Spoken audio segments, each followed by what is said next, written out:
Shokun! Welcome to Igor's Dojo, the training ground for perfecting your Japanese. That's right, I have changed the motto of the channel in this second video in the Verbs Revisited Trilogy, focusing this time on Godan verbs. As I have mentioned in the first video, I am taking a step-by-step approach to the topic, unlike just providing a complete crash course like I have done in the original video, to which I will leave a link on the screen and in the description below in case you want to go back and watch it. Also, I want to make a disclaimer or notification if you wish right at the start of this video. This video itself will be likely on the lengthy side since there is a lot of ground to cover and I want it to be the ultimate guide to Godan verbs in the Japanese language in case you are studying for the JLPT test or if you want to reach a higher level of Japanese on your own. So if you are on board with it, let's get cracking. So, what do we need to know about Godan verbs? Well, there is a lot of ground to cover like I have said already, but let's take it from the top, shall we?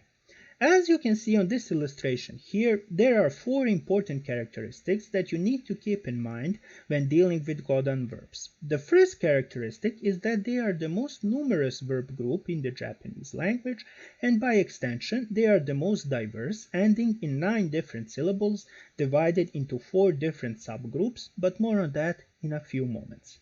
The most important characteristic of Godan verbs, however, is their strong adherence to the Thekana chart, which regulates their stem acquisition, which we use in turn to create verb forms for them.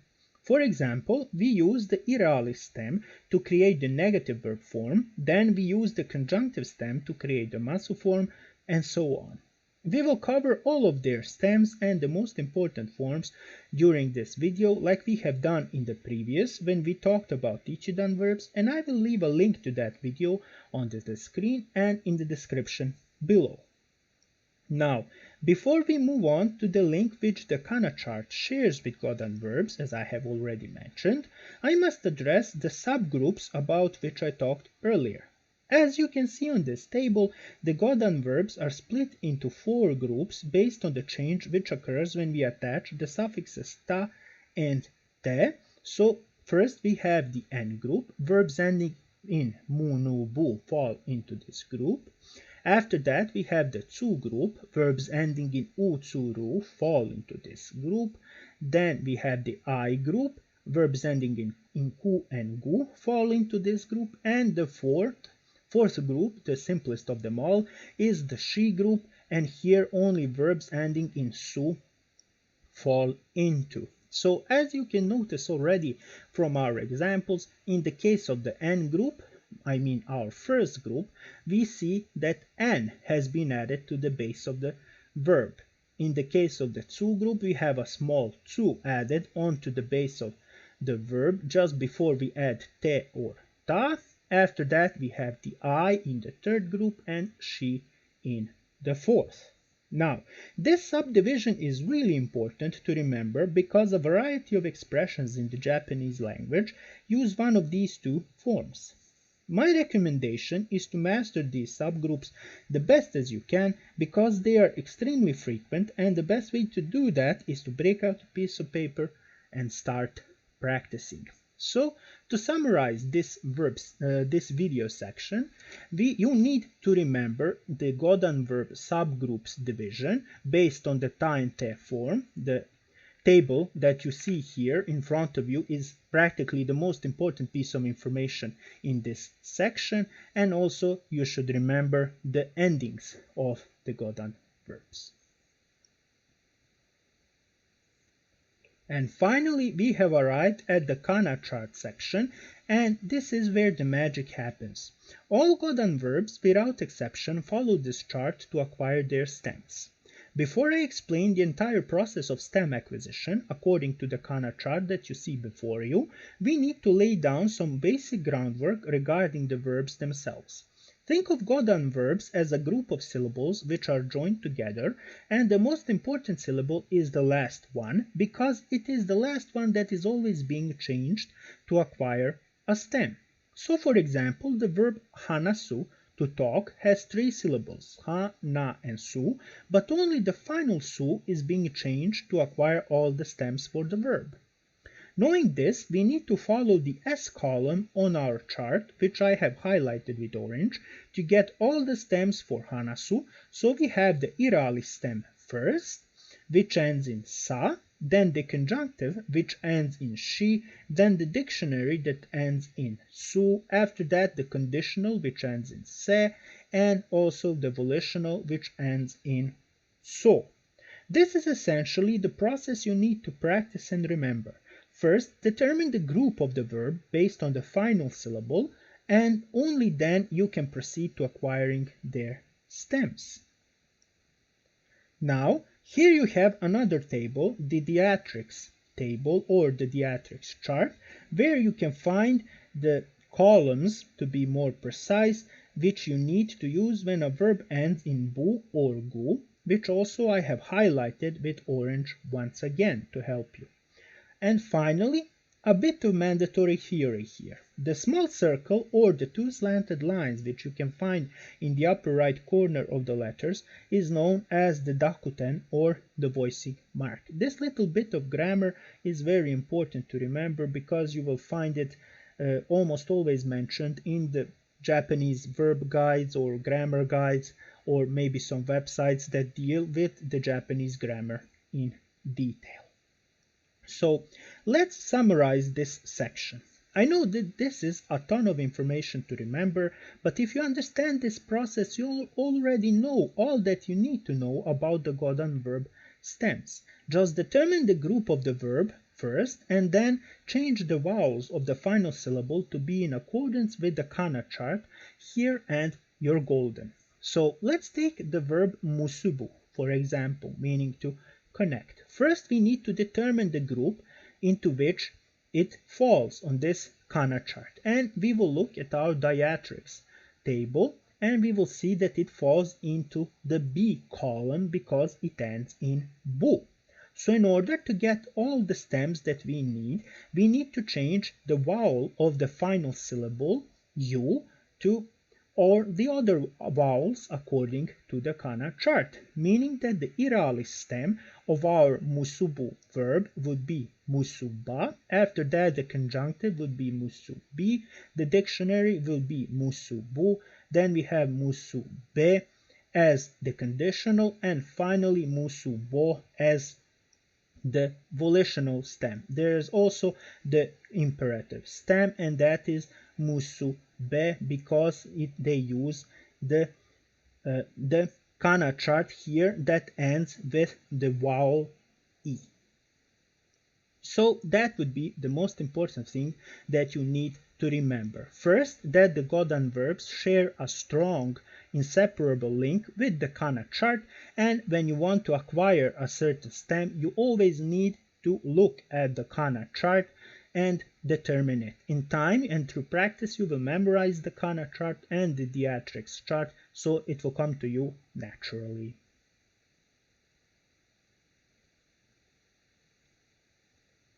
Now, let me introduce you to the example verbs I will use to demonstrate the stem acquisition process and the changes which will occur. We have korobu, meaning to fall. After it, we have motsu, to have or to own. Then we have kasegu, to make or to earn money. And finally, we have horobosu, to destroy or to ruin. As you can see here, we have one verb with two syllables, motsu, then we have two verbs, kasegu and korobu, with three, and finally horobosu with 4 syllables. Their endings or final syllables are marked with red, and these we will alter in the subsequent sections of the video to acquire all the stems we need. So without further ado, let's get to the stems. Like the last time when we talked about Ichidan verbs in our previous video, the first stem that we have covered was the Irrealis stem. And once again we are covering the Irrealis stem first, and in case of Godan verbs, the way you get the Irrealis stem is by changing the final vowel to A from the standard U. The Irrealis stem is known in Japanese as the mizenke, and the most famous suffix for this Irrealis stem is nai, with which we form negatives. So let's see this reflected on our example verbs.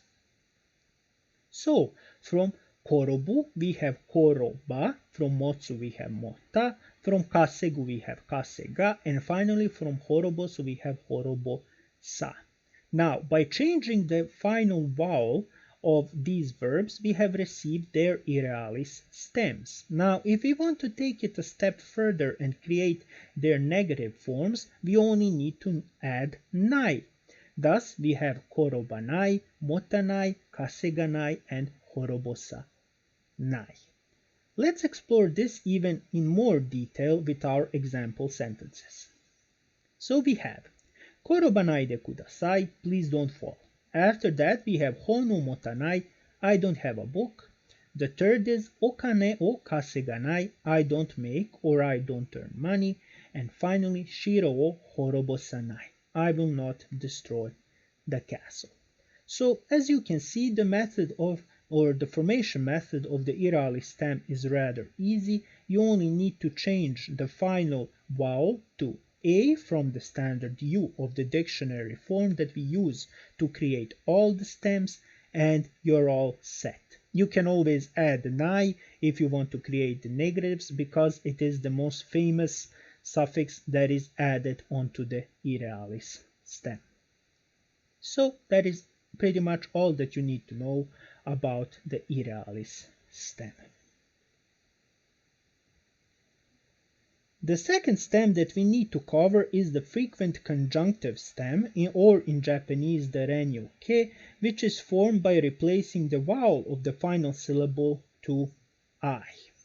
Now, this is also the famous pre-Masu stem, or the stem that is used when we want to create the Masu form. Let's see that reflected in our example verbs section. So from korobu we have korobi, after that from motsu we have mochi, from kasegu we have kasegi, and finally from horobosu we have horoboshi. As always, you can always add the most famous suffix masu here to help you remember this conjunctive stem, and we will have korobimasu, mochimasu, kasegimasu, and horoboshimasu. So what do you need to know about the conjunctive stem?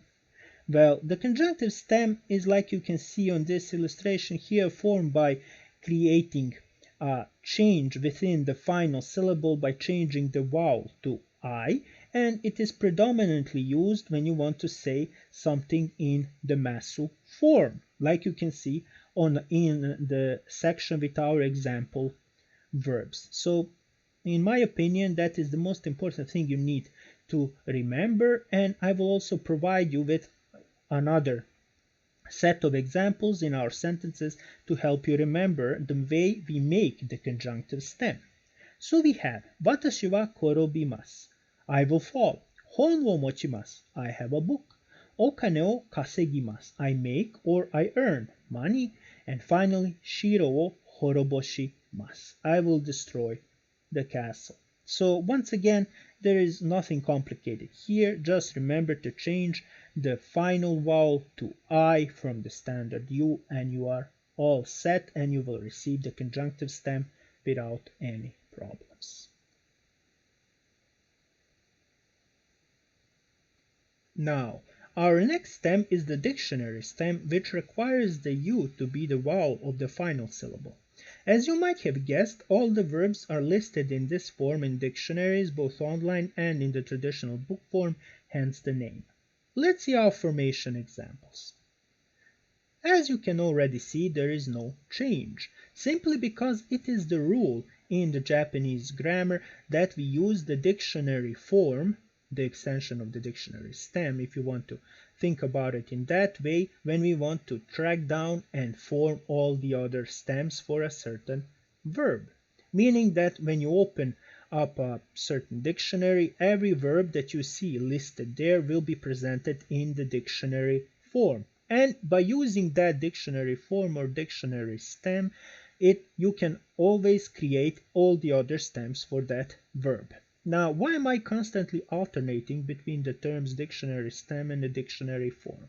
Simply because, like the mereke or the imperative, that is also frequently used without any, that not frequently, always used without any additional suffixes, the dictionary stem is identical to the dictionary form, the same way that the imperative stem is identical to the imperative form. So these two overlap, to be completely honest. So if you use both terms, or you can always alternate between using both terms, and you wouldn't be wrong. So let's discuss another important thing worthy of addressing here before we move on to our example sentences, and that are the most frequent suffixes that the dictionary stem or form has, such as the so or yo or even rashi, only to mention a few.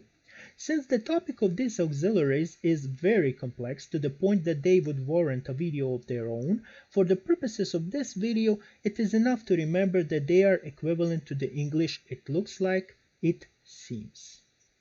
So once we have gotten that out of our way, let's take a look at our example sentences. Watashi wa korobu sou desu. I am about to fall. Kare wa hon wo motsu sou desu. It seems that he has a book. Kare wa okane o kasegu sou desu. It seems that he is making, or it seems that he is earning money. And finally, karera wa shiro o horobosu sou desu. It seems that they will destroy the castle. Now, as you can see here, there is no change taken here whatsoever from the dictionary form you will get once you open a dictionary. And also, if you want to master the finer details of this stem, the dictionary stem also has some attributive functions, because when you want to attach a verb onto a noun, you always attach it in its dictionary form. You can remember this, or the example that I use most frequently when I want to remember the dictionary form in this, let's say, function, in this attributive function, is the example with noni, because whichever verb you decide to use with noni, you always use it in the dictionary form. So for example, we would have here korobu noni, motsu noni, kasegu noni, and horobosu noni. Simply just add noni directly onto the dictionary form. So it appears that I have created a large fuss out of the most simplest of all the stems here, but just believe me, it is very useful to know all of these details about the dictionary stem, that there are no changes when you want to construct it, that it is let's say, the jumping off point when you want to create all the other stems, and that it has attributive functions.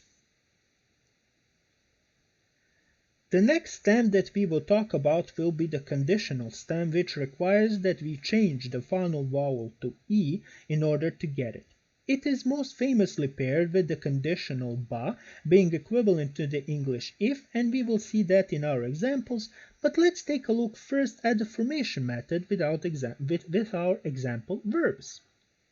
So from korobu we have korobe, and only then we can add ba, thus getting korobeba. After that we have motsu, we change it to motte, add ba, and we have moteba. After that kasegu, we change to kasege, then add ba, and we have kasegeba. And finally, from horobosu, we get horobose ba, simply by adding ba on the conditional stem, that is horobose. As you can see here, the most important thing you need to remember is that you always need to change the final vowel of the verb to E, and you will get the conditional stem. Let's see this represented in our sentences. Watashi wa korobeba, if I fall. Then we have hon o moteba, if you have the book. After that, okane o kasegeba, if you make money. And finally, shiro o horoboseba, if you destroy the castle. Now, as you can see here, the conditional stem is really nothing special. You only need to remember that you need to change the vowel of the final syllable to E, and if you want it, you can always attach ba once you have the conditional stem, not before it. So since this stem is really simple and there is nothing special that you need to know about it, we will be moving on. Our fifth stem is the volitional stem, which requires O to be the final vowel, and it forms the volitional form by simply adding one U as a suffix. This form is equivalent to the English let's, and it's treated as a call to a certain action. Let's see the formation process first. So from korobu we have korobo, after that from motsu we have moto, after that from kasegu we have kasego, and finally from horobosu we have horoboso. Now you will notice the addition of the small u. Simply put, we are lengthening the final syllable, meaning that we will read it in the following manner: korobo, moto, kasego, and horoboso. As you can already notice from my pronunciation, I have lengthened the final syllable, and that is precisely the way we form the volitional form from the volitional stem. So first we need the stem, and we will get that by manipulating, or if you want to be more precise, changing the final syllable, and we get the volitional stem by adding volitional form by adding the u onto the stem. Let's see this further explained in our example sentences. Now these sentences are a bit different simply because I have not found a single sensible, so to speak, example for a verb korobu. So I have created three big sentences here to illustrate the volitional form, in this case, to the best, to illustrate the volitional form as best as I can. So we have in the first sentence, 今日は山田さんのためにお金を稼ごう. Today, let's make money for Mr. Yamada. Our second sentence, 敵が来る前に城を滅ぼそう. Let's destroy the castle before the enemy comes. And our final sentence is 小林さんの誕生日に大きなパーティーを持とう. Let's have a big party on Kobayashi's birthday. As you can already guess, the most important thing here, besides the formation pattern, is the process of the lengthening of the final syllable. So that is really the most important thing that you need to remember about the volitional stem, or the suryoke in Japanese. So you can always remember it also as being equivalent to the English let's.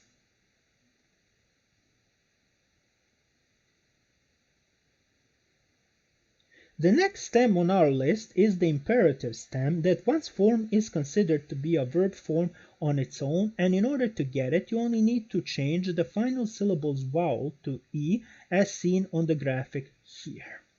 Now the imperative stem has the same, let's say, syndrome like the dictionary stem, because they are both forms in their own right, and once you form them you get the formation, you get the form. Once you form the verb stem or the dictionary and the imperative stem, you get at the same time the dictionary and the imperative form, and that is why they don't have a lot of suffixes, or to be more precise, that the imperative stem does not have any suffixes and it's used in its simplest form.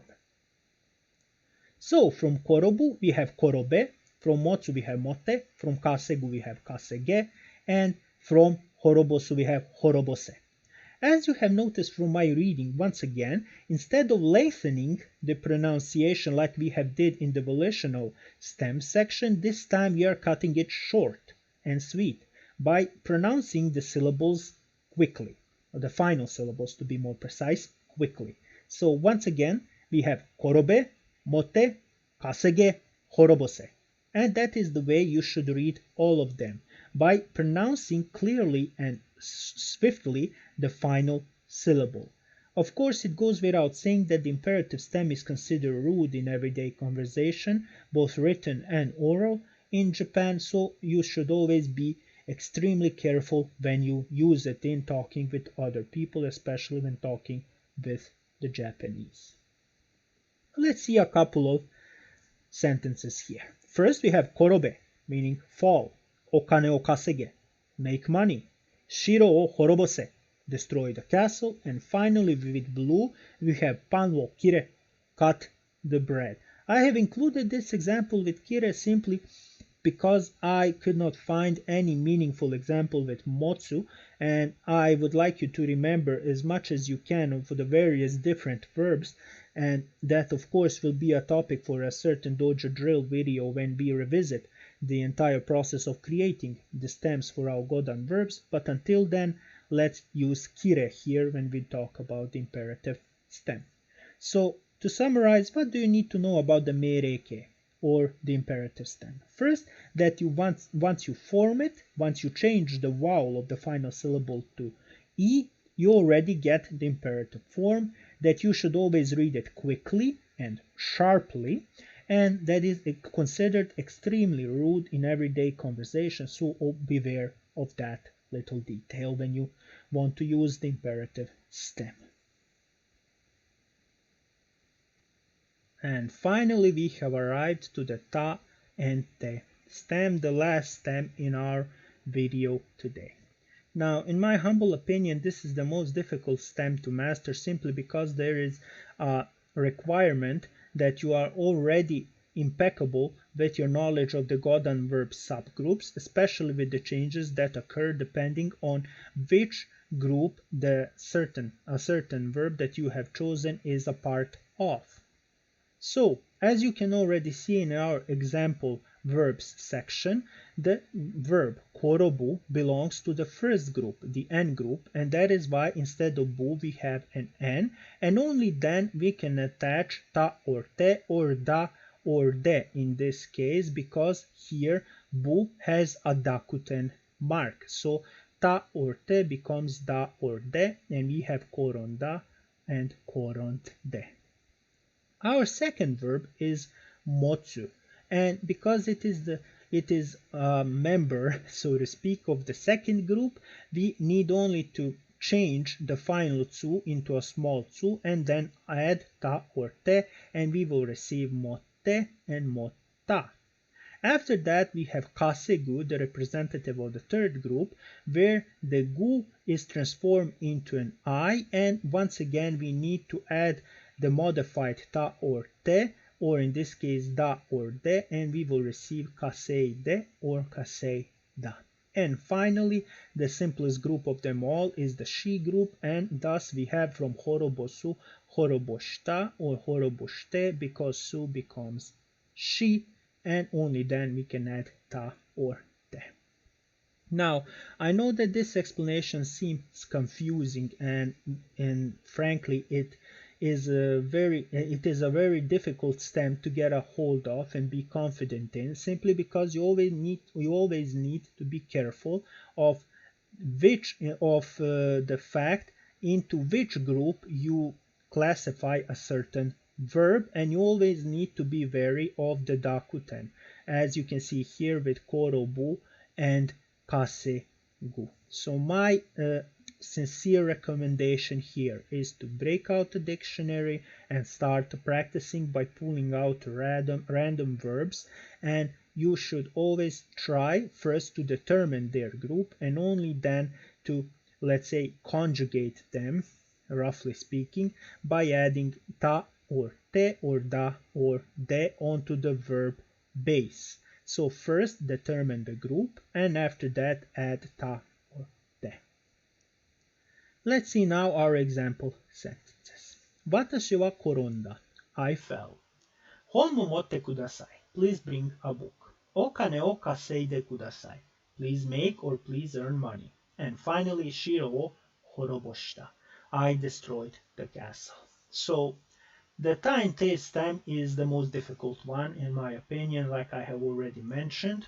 And simply without extensive practice and discipline in that practice, you will not master it and you will not be fluent in it. As you have already probably guessed and noticed in everyday Japanese, it is a very frequent stem, and a variety of expressions in the Japanese language use this stem in one form or another. So once again, be wary of the verbs subgroup, and always watch out for the dakuten. And you should master this stem in no time.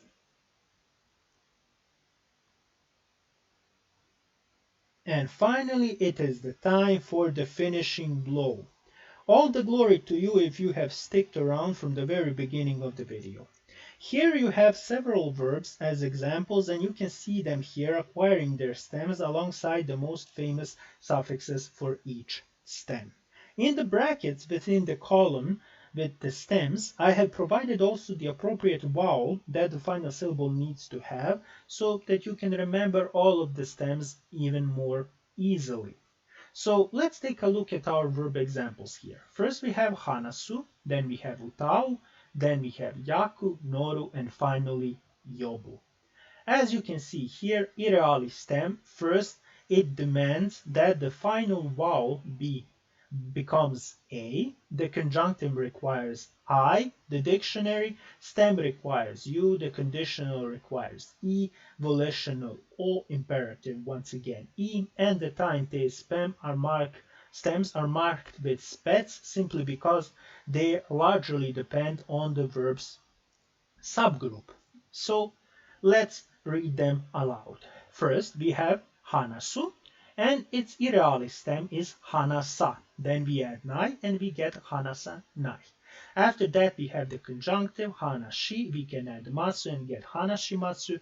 After that the dictionary stem would be hanasu soda. After that conditional or the ba conditional form, you can always find that in the various grammar books and grammar guides, would be hanaseba. The volitional form from the volitional stem will be hanaso. The imperative would be the quick hanase. The ta and te stem would be hanashta and hanashte. Now let's take a look at the utau verb. The first would be utava nai. You need to remember that the Irrealis stem, in the cases where the verb ends with a u, always becomes va, and only then you can add nai. Then the conjunctive stem creates the masu form, and we have the utaimas. Then the dictionary stem creates the dictionary form. We have utau soda. The conditional stem creates the ba conditional. We have utaiba. The volitional stem creates the volitional form, and we have utao. Then we have the imperative, the quick utai, and we have finally ta and te, utatta and utatte. Now, as you can see from these two, I have broken down everything for you, so you can even easier, so I can make the entire process of remembering a ton of this information as easy as possible. But I would advise you to remember the vowels for each of these stems, and let's say the process of the studying and mastering of the acquisition of all the stems will be considerably easier. So let's take a quick look through the rest of our example verbs. So we have yakanai, yakimas, yakusoda, yakeba, yako, yake, yaita, and yaite. After that, for noru, we have noranai, norimas, norusoda, noreba, noro, nore, nota, and notte. And finally, for yobu, we have yobanai, yobimas, yobusoda, yobeba, yobo, yobe, and yonda, and yonde. So I hope that with this table I have helped you to, let's say, find your ideal way of practicing. You can do it by either using the Thekana chart from the beginning of our video. You can always find the Thekana chart also in its full form on the internet, also on the various internet pages, or you can always rewind the video in the first section. Or maybe the way I do it is to remember it by their vowels, by their final vowels, as I have illustrated here on this table. So the choice is yours, whatever makes your studies easier.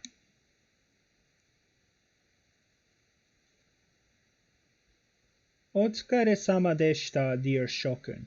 We have completed the second video in the trilogy, and we have only the irregular verbs left to examine before we can finish the revisited series. If you enjoy my content and would like to see more of it, don't hesitate to drop a like and a comment, or if you have a suggestion regarding a future topic, that is also welcome. To all that have watched the video, thanks for watching once again, and I hope to see you again in the dojo next time. Sayonara!